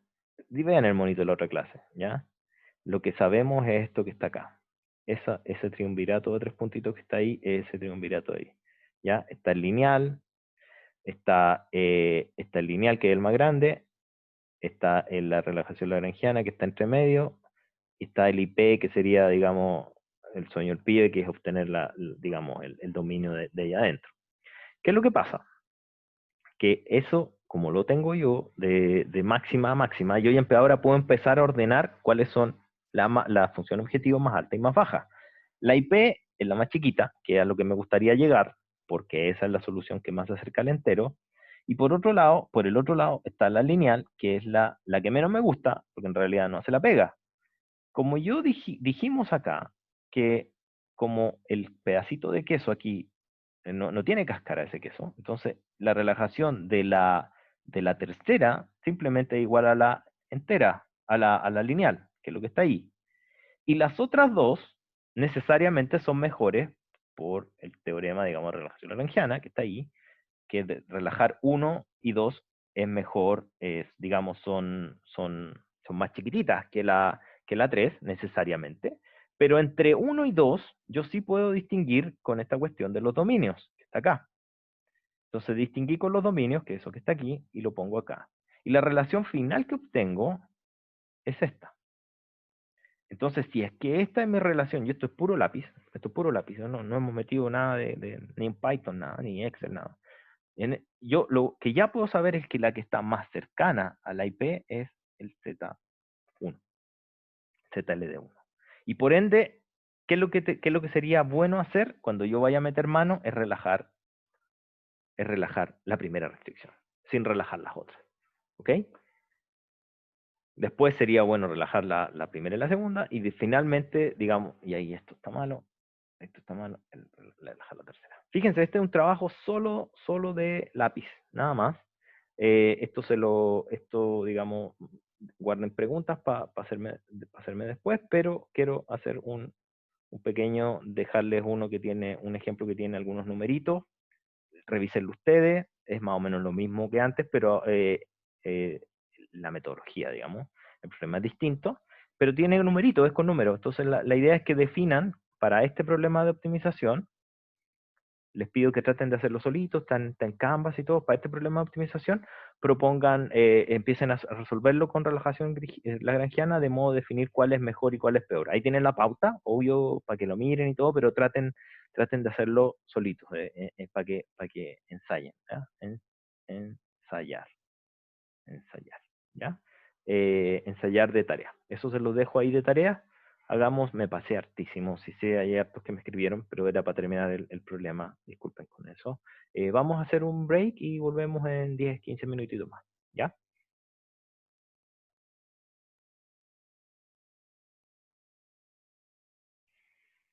Estimados, porfa, alguno me confirma si se oye, por favor.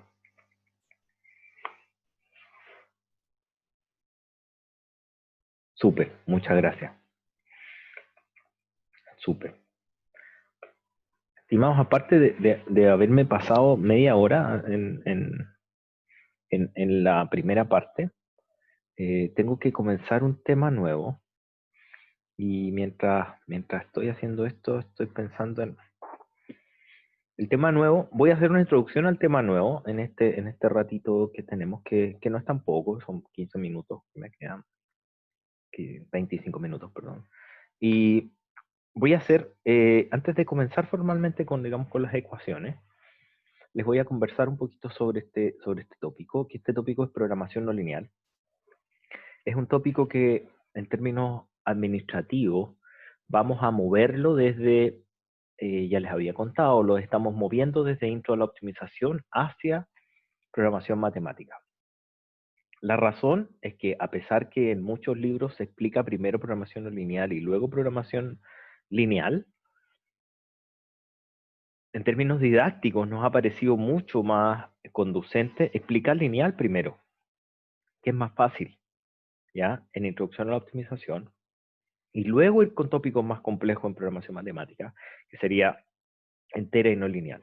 Entonces, yendo en contra, digamos, del flujo matemático del tema, pero beneficiando el flujo docente del tema, es que hemos decidido hacer este cambio, ¿ya? Entonces, ustedes digamos, algunos sí, otros no, se van a llevar temas repetidos, ninguno no se va a llevar los temas, algunos se lo van a llevar una sola vez, pero vamos a hacer ese cambio a futuro, y eso es la explicación que les estoy dando ahora. La programación no lineal, al igual que la programación entera, combinatoria en particular, las que son más complejas, estuvieron de capa caída, siempre fueron siempre fueron vistas, digamos, en términos de management science, en términos de ciencia de... Ahí sí, ahí sí, en términos de ciencia de, digamos, de toma de decisiones, fueron miradas en segundo lugar con respecto a la programación lineal, y les estoy hablando de 20 años para atrás, digamos, en consideración a que no había la capacidad de cómputo ni tampoco la disponibilidad de información como para llevar a cabo modelos un poquito más complejos, de tanto combinatorios como no lineales. A lo más se llega a modelos mixtos, enteros mixtos, de no tamaños muy reducidos. Pero en la actualidad, con el surgimiento de la ciencia de datos y con la gran disponibilidad de información y también con la capacidad de cómputo, ha surgido nuevamente con mucha fuerza todos los tópicos relacionados con programación no lineal y también con programación combinatoria, que ya terminamos ahora entera combinatoria en los capítulos anteriores. ¿Y por qué programación no lineal ha surgido súper fuerte? Ha surgido porque la mayoría de los problemas relacionados con ciencias de datos son problemas de un tono no lineal. Déjenme mostrarles, por ejemplo, algunos ejemplos de investigaciones. Disculpen lo autorreferente porque las tengo a mano, que son las mías, digamos. Por ejemplo, les voy a mencionar una, les voy a mostrar una de un paper más o menos viejito ya, que se llama, este paper, ¿dónde fue que este paper? No, este no es la versión final. Voy a poner la versión final para que sepamos la revista y todo. Este es un paper que hicimos, ahí estoy yo, digamos. Este es un paper que hicimos hace, ¿cuánto fue? Este fue el 2014, ya hace años ya. Este paper tiene relación con lo que se llama Support Vector Machines, para los que se hayan hecho los cursitos que lideró Berkeley o el MIT o Stanford, que liberaron de ciencia de datos, seguro ya saben qué es lo que es, a los que no. Support Vector Machines es una técnica de clasificación que permite, por ejemplo, hacer el trabajo de ese, no es que haya que hacerlo con esta técnica, pero por ejemplo ese trabajo de credit scoring que yo les dije de la probabilidad de default en la tarea. Uno puede discriminar los que pagan bien de los que no pagan bien con un esquema como este. ¿Qué es lo que hace una... Seguro, siempre pongo una figura, no sé si lo hice esta vez en este paper o no. Si no lo hago, no lo hice porque un paper, digamos, no lo hice. ¿Qué es lo que hace un support vector machine? Lo voy a ver, lo tengo escrito en el apunte igual, pero lo que hace un support vector machine es lo siguiente.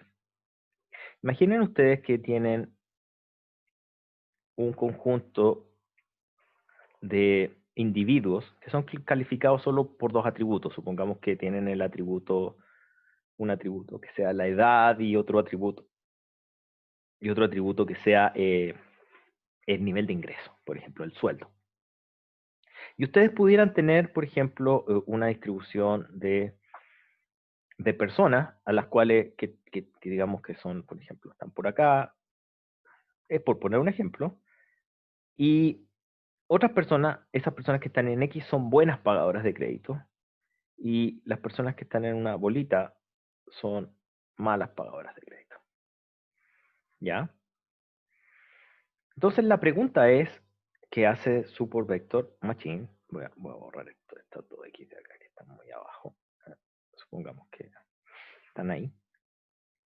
La pregunta es, ¿cómo yo pudiera hacer una clasificación de estos dos grupos, que está tan evidente que son dos grupos separados, cómo yo pudiera separarlos?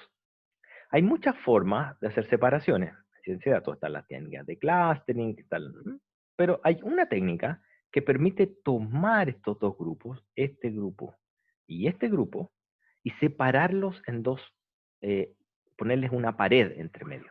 Y esa pared se llama un hiperplano, en este caso una recta, que separa a los dos. Ahora, ustedes me van a decir, pero profesor, ahí pasan infinitos hiperplanos, porque el plano que está por acá también sirve, el plano que está por acá también sirve, todos sirven. Entonces, ¿cuál pudiera ser considerado el mejor plano que separa estos dos? Bueno, el mejor plano que separa a estos dos es tal que las distancias de todos los puntitos a esta recta sea, digamos, la más chiquitita, que es básicamente eso que está aquí, los pesos relativos de cada uno de los puntos a la recta sea lo más chiquitito posible, por eso es mínimo, y que cumpla con que en un lado de la recta y se separe en un lado de la recta los que son positivos y en otro lado de la recta los que pagan y en el otro lado de la recta los que no pagan. Les puedo enviar el detalle de esto, pero lo más importante para mí, más que esta formulación, que es una formulación que hicimos en una publicación ya vieja, es que este problemita que está aquí es un problema de optimización cuadrática. Es un problema de optimización cuadrática porque la variable de decisión es W, por si no se ve, la variable de optimización es W, B y chi. Chi que es un error que no expliqué, pero pudieran ignorar eso. La versión más simple es la que expliqué allá. Ignoren eso. Esa versión es la versión, se llama de Babnik. Esa es la versión más simple, sin el error.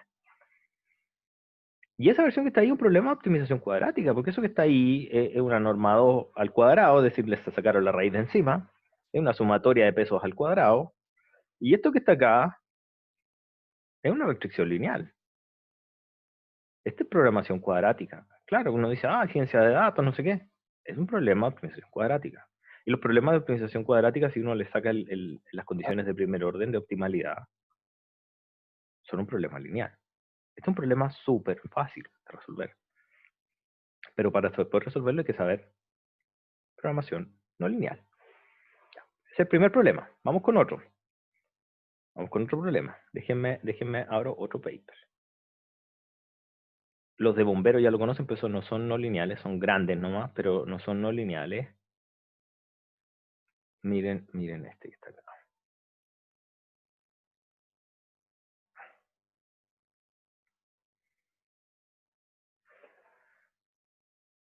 ¿Este de qué año es? Este es del 2016. Ya, 2016.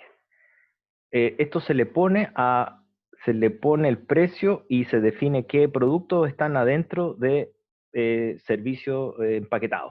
Y lo que hace, y lo hacemos mediante una técnica de aprendizaje estadístico, se llama el Bloyer multinomial restringido.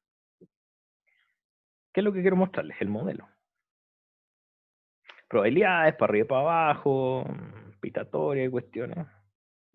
Probabilidades altamente no lineales, miren eso que ahí está horrible.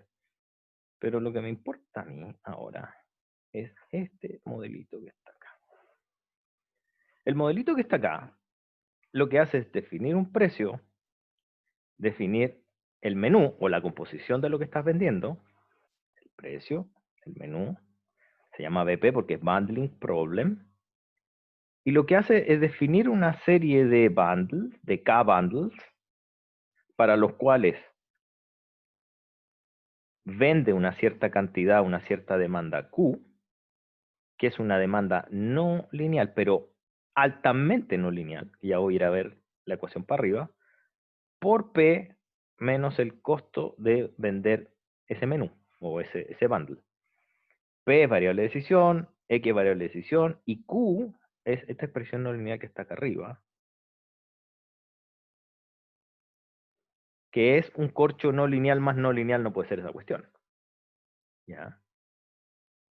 Y ese problema no lineal hay que resolverlo. Y para resolverlo hay que saber optimización no lineal. Lo que les quiero decir es que este paper, que ya está medio viejo, que sirve para hacer el menú, que lo ha aplicado a la empresa Entel, lo ha aplicado Claro, lo ha aplicado WOM, lo aplican las empresas de retail, que es del año 2015, ya 16, que ya está medio añejo. Este ya es una realidad en la industria. ¿Ya? Este lo publicamos con unos colegas de la Católica y un colega que estaba acá en la Universidad de los Andes, pero ahora se volvió a Colombia. ¿Ya? Esta cuestión es una realidad, chiquillo, y hay que saber optimización no lineal. Otro ejemplo. Vamos con otro ejemplo. Mire, este es el riesgo de crédito de la tarea. No resuelve el problema de la tarea, no se hagan, resuelve más, digamos, pero no se hagan idea. Este problema también es del año 16, En el año 2016, no, mentira, o sea, de 2017 no aceptaron, se demoran hartísimo en aceptarlo, digamos.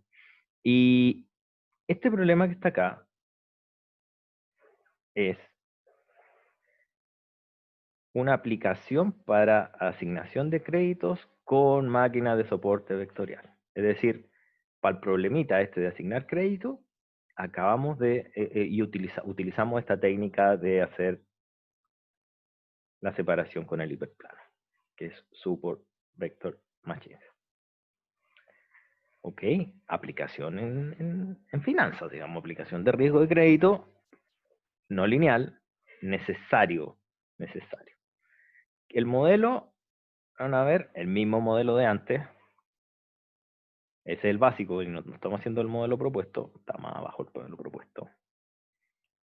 Y el modelo propuesto que metimos, no, ese no era el de nosotros, ese el de Zank, el nuestro está... No, sí, ese era el nuestro, estoy puro leseando. Claro, aquí está el modelito. Nosotros propusimos este modelo que está acá, que es una modificación. Ok, variables de decisión, W, B, chi y R. ¿Qué es lo que pasa? Que con estas ecuaciones de peso, con este error, con este R, que es digamos un margen, uno puede definir este modelo que está aquí es un modelo, mírenlo, W por X, lineal, R, lineal, W, lineal, R, lineal, chi, lineal. Este es un modelo lineal. Pero para poder llegar a esa transformación de un problema no lineal a un lineal, hay que saber hacerlo. Es decir, hay que saber optimización no lineal para poder reducir el problema a un problema lineal. No todos los problemas se pueden reducir a problemas lineales. Y aquí nosotros hicimos estas reducciones. ¿Ok? Para asignación de crédito. Otro ejemplo de la necesidad de saber programación lineal, no lineal. Otro ejemplo. Este es de Decision Support Systems. ¿De qué año es? 2017 también.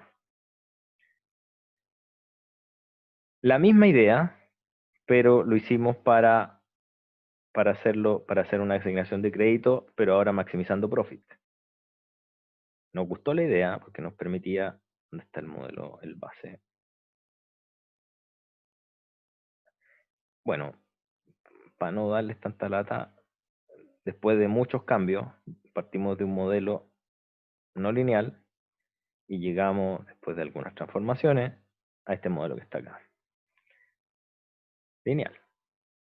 Pero para saber hacer eso, hay que saber programación no lineal. Ahora, el profit, imagínense que este corcho que está acá, donde SGN es la función signo, no lineal, pero no lineal ya ni sé, si hay algo más no lineal que eso, no sé qué, ¿ya? Entonces, importancia de la no linealidad. No es un problema loco matemático teórico. Es una asignación de riesgo de crédito basada en maximización de profit. Actualmente la ocupan los bancos. Después de eso, en AX, después, uno de localización óptima, que ya mezclo las dos cuestiones. Miren este es más nuevo, debiera ser nuevo. Este es el 2019. Y este lo publicamos, una ubicación óptima de tiendas de retail con fijación de precios en competencia, utilizando una técnica de aprendizaje estadístico. Miren el modelito.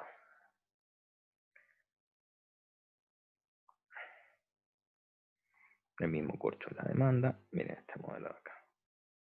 Se me decía, profe, pero este problema que está acá. Pero ese es el problema que vamos a resolver en la tarea, profesor. Sí, el mismo problema. No es igual, pero se parece mucho al problema de localización óptima que van a resolver en la tarea. Con una pequeña diferencia. Que ustedes conocen la demanda. Yo no la conozco. Y el corcho de la demanda es ese bicho que está acá. Que si esa cuestión es lineal, no sé qué le pasó a esa persona, que esa expresión es ultra no lineal. ¿Ya? Entonces, para resolver todas estas técnicas, para empezar a modificar todo esto que ya saben de lineal o entero, porque este es un problema no lineal entero mixto. Ojo, no lineal entero mixto y probabilista tienen muchas maldiciones.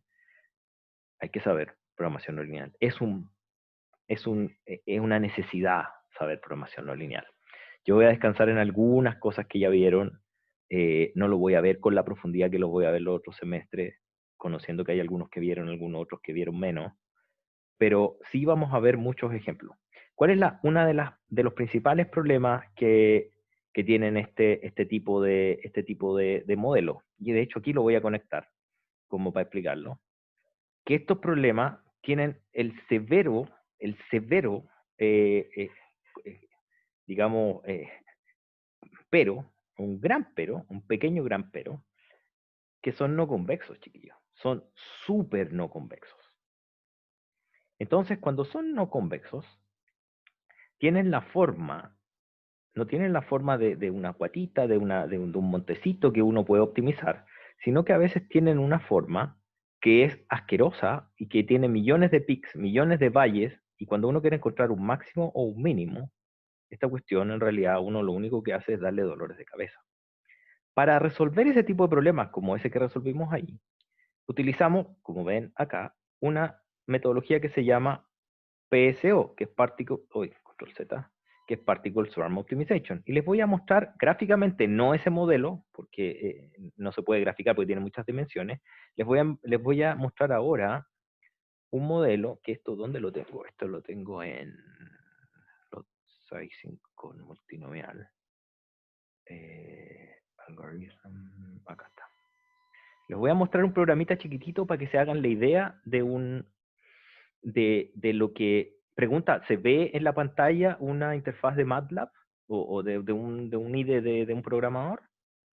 Súper, gracias Vicente. Ya. Esta cuestión lo que va a hacer es lo siguiente. Imagínense que tenemos un plano de 2 dimensiones nomás, donde tienen una función súper no lineal. Y esa función no lineal va a ser lo que generalmente grafica una gaussiana por un seno, porque es lo más horrible que a mí se me puede imaginar siempre. Efectivamente, es un seno es una exponencial por un seno. O sea, imagínense ya lo más asqueroso que se les pueda, un seno poblado modulado por una exponencial. Entonces va a quedar como unos fantasmitas creciendo y bajando como una ola de mar que da la escoba. Han de encontrarle máximo un mínimo. Entonces, ¿cuál es la metodología? Hay unas metodologías heurísticas, de la cual las heurísticas son buenas aproximaciones de un problema, las cuales no descansan en el hecho de la derivada igual cero, porque hay millones, o sea, no pueden llegar a ser millones de puntos con derivada igual cero. Y ando a saber cuál es el máximo y cuál es el mínimo, sin recorrerlos todos, lo cual es un dolor de cabeza.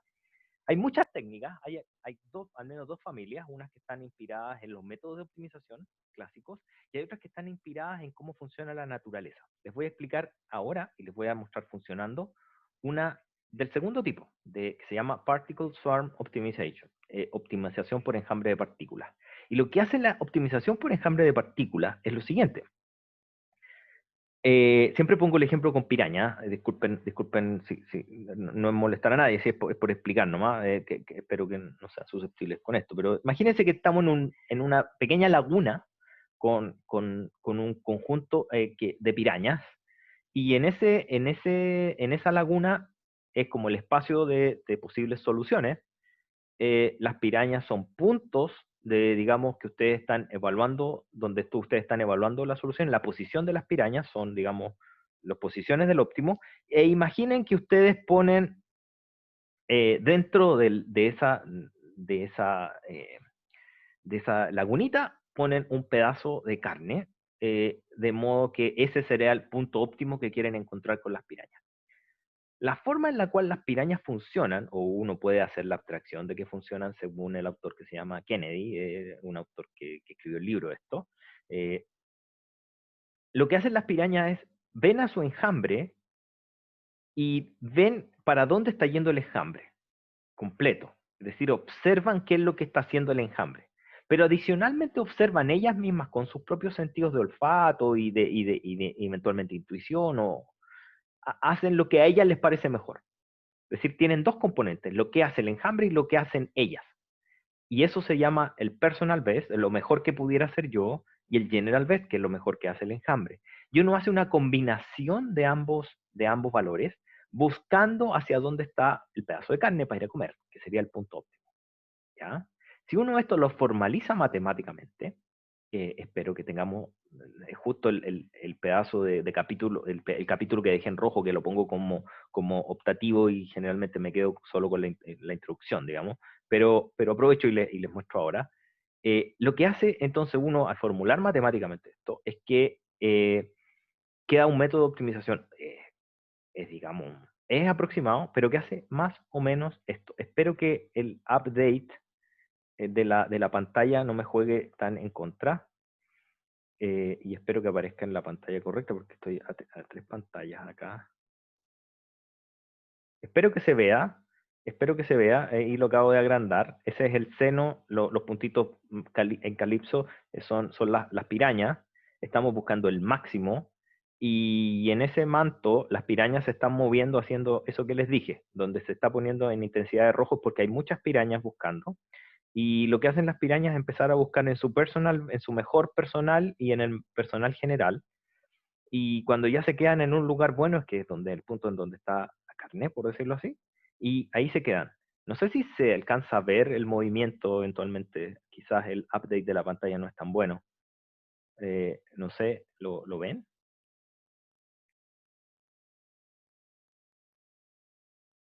Súper, súper, gracias. Es súper interesante esto, porque esto, yo cuando me gusta entre comillas pelar, porque no digo pelar porque eso se lo digo en su cara y nosotros tenemos muchas discusiones entretenidas porque somos amigos y no hacemos chistes, digamos, con Miguel Carrasco y con Claudio Tela también, que yo le digo, que yo les digo, ok, les pongo esta figura, por ejemplo, ya, encuéntrate el máximo, encuéntrate el mínimo, y los veo a los dos, agarran el lápiz y dicen, ah, la derivada igual cero. Yo les digo, ok, la derivada igual cero, pero estamos en un pequeño problemita porque la derivada igual cero, ¿y cuántas derivadas igual cero hay en este monito? Bueno, en este monito hay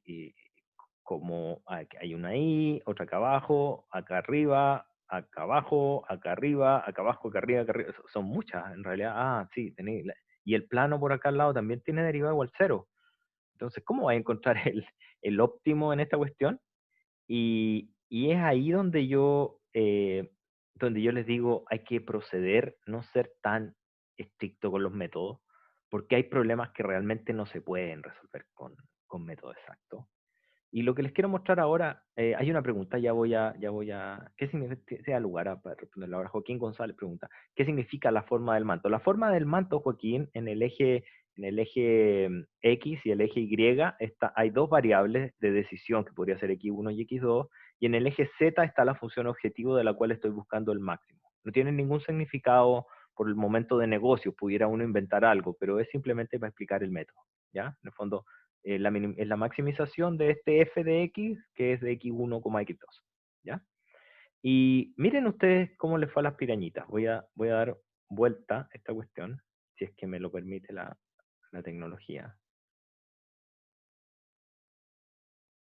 Está un poquito lento mi cuestión. Ah, es porque todavía está optimizando. Ah, le debía haber puesto un. No, sigue optimizando. A ver si lo puedo detener. No me deja lo quiere control X, control C. Ahí sí, ya. Miren el trabajito que hizo la heurística. Ahí hay un mapa, si lo pongo en esta dimensión, este es el mapa de calor de la función que preguntaba Joaquín. Entonces, en esa zona están máximos. Díganme, ¿qué piraña no encontró el pedazo de carne?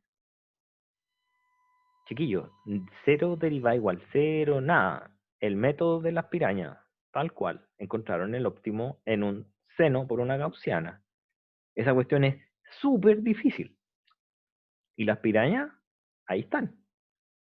¿Ya? Optimización ultra no lineal con técnicas nuevas, técnicas modernas. ¿Ya? Nada que branch and bounding, no. Técnicas modernas. ¿Ya? Les va súper bien.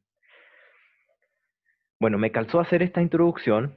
¿Por qué hago esta introducción? Porque es árido lo que viene. Les dije la parte bonita para lo que sirve y todo, pero volviendo a la triste realidad de la optimización no lineal, que es lo que quiero y lo que vamos a ver de ahora en adelante en el papelito, la traté de poner en lo más amistosa posible en la hojita que le estoy mostrando acá, pero es árido, ¿ya? Es árido porque uno no se cuesta imaginarse las cosas. En este caso particular, a diferencia de los capítulos anteriores, en los cuales me baso principalmente en mi propio librito, mi propio apunte. En este caso me estoy basando en el Lieberman, tal cual, ¿ya? Así que me gusta mucho ese enfoque del Lieberman porque es un enfoque no muy teórico, ahora, lo menos teórico que se puede para que la cuestión se entienda y que sirva, pero sigue siendo un poquito espeso, ¿ya? Pudiera, a los que espero que a todos nos vaya más o menos bien con ese nivel, si les encuentran muy básico puedo subirle, no hay ningún yo encantado, pero vamos conversando. Hay un nivel, este nivel del Lieberman, ¿ya? Y vamos a continuar con esta programación no lineal, la idea es que vamos a ir introduciendo, no quiero ser tan estricto, la materia del Lieberman está acá, está escrita, por supuesto saben cómo también llegar a ese recurso del Lieberman, y, pero adicionalmente voy a tratar de ir matizando con esta materia con el ejemplo aplicado. Entonces, por ejemplo, si llego a algo que sea de credit scoring, les voy a explicar cómo funciona y cómo se soluciona. Si llegamos a algo por ejemplo, de bundling, de maximización de profit con precio, les voy a mostrar los problemas, cómo funcionan. ¿Ya? Así que eso, chiquillos, quedamos hasta acá. Nos vemos la otra clase y recuerden, porfa, la tarea, no se olviden de los grupos y, y estamos en contacto, ¿ya? Que estén súper bien.